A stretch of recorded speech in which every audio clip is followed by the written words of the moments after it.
Pas bunda ataupun ayah klik video ini mungkin penasaran ya. Kok bisa bantal dan boneka menjadi musuh bayi? Bukannya barang-barang kayak gitu diperlukan untuk menjadi teman si kecil tidur? Kok malah dibilang berbahaya? Waduh, kira-kira kenapa tuh ya? Terus si kecil gimana dong tidurnya?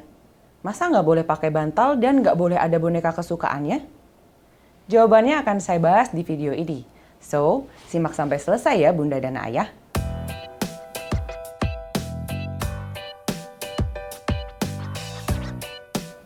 Halo, saya Dr. Sieni dari Alo Dokter.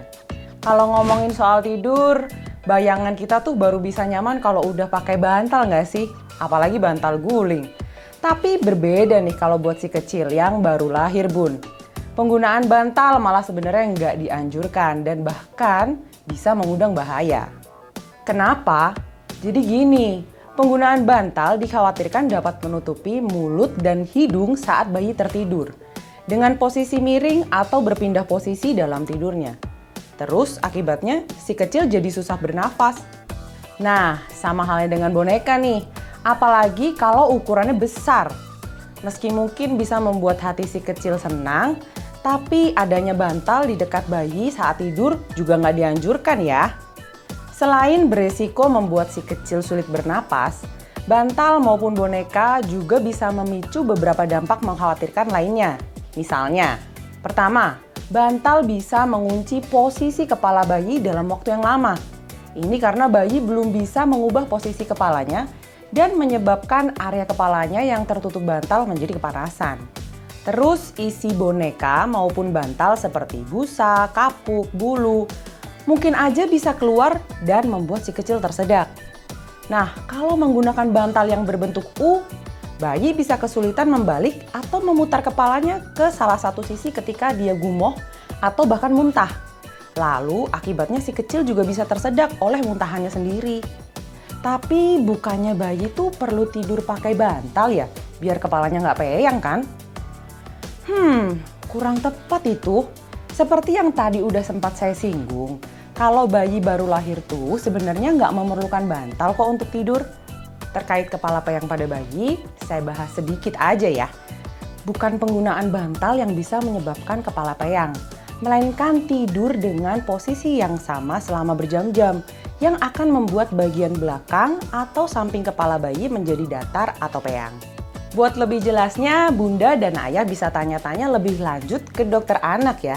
Misalnya lewat chat bersama dokter di aplikasi Alo Dokter. Lewat aplikasi ini, bunda dan ayah bisa bertanya-tanya sepuasnya soal kesehatan anak maupun kesehatan bunda dan ayah sendiri nih. Nanti kalau misalnya perlu, dokter juga bisa resepin obat yang bisa ditebus di Alo Shop dan dikirim ke rumah kurang dari 1 jam.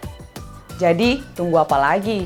Download aplikasi Alo Dokter di Google Play dan App Store sekarang juga. Mungkin ayah dan bunda jadi bertanya-tanya, terus kapan dong waktu yang tepat buat memberikan bantal pada bayi? Well, menurut penelitian, ayah dan bunda baru dapat mempertimbangkan pemberian bantal bagi bayi saat si kecil berusia 1 tahun atau sudah bisa mengubah posisi tidurnya sendiri.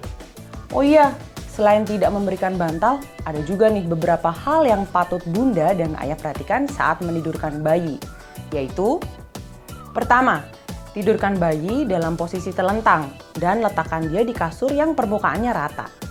Kedua, hindari memberikan bayi pakaian dan selimut yang terlalu tebal.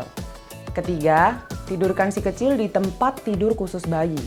Tidak disarankan untuk tidur bersama orang lain, termasuk ayah dan bunda ataupun si kakak ya, karena ada resiko si kecil tertiban nih. Keempat, jangan menidurkan bayi selain di kasur, misalnya di sofa. Kelima, jangan membedong bayi terlalu kencang saat ia tidur. Beri dia sedikit ruang agar masih bisa bergerak dan leluasa bernapas. Oke deh, sekian informasi yang bisa saya berikan kali ini. Semoga bermanfaat ya. Kalau ayah maupun bunda punya saran seputar topik kesehatan yang mau dibahas selanjutnya, langsung aja yuk tulis di kolom komentar. Terus jangan lupa buat share video ini ke keluarga maupun kerabat lain yang punya buah hati ya, supaya ilmunya nggak berhenti di ayah dan bunda aja. Demi keselamatan si buah hati juga ya kan? Lalu yang terakhir, subscribe deh ke channel YouTube Alo Dokter. supaya ayah dan bunda bisa selalu update sama informasi kesehatan, baik tentang anak maupun secara umum. Sampai jumpa dan hidup sehat bersama Alo Dokter.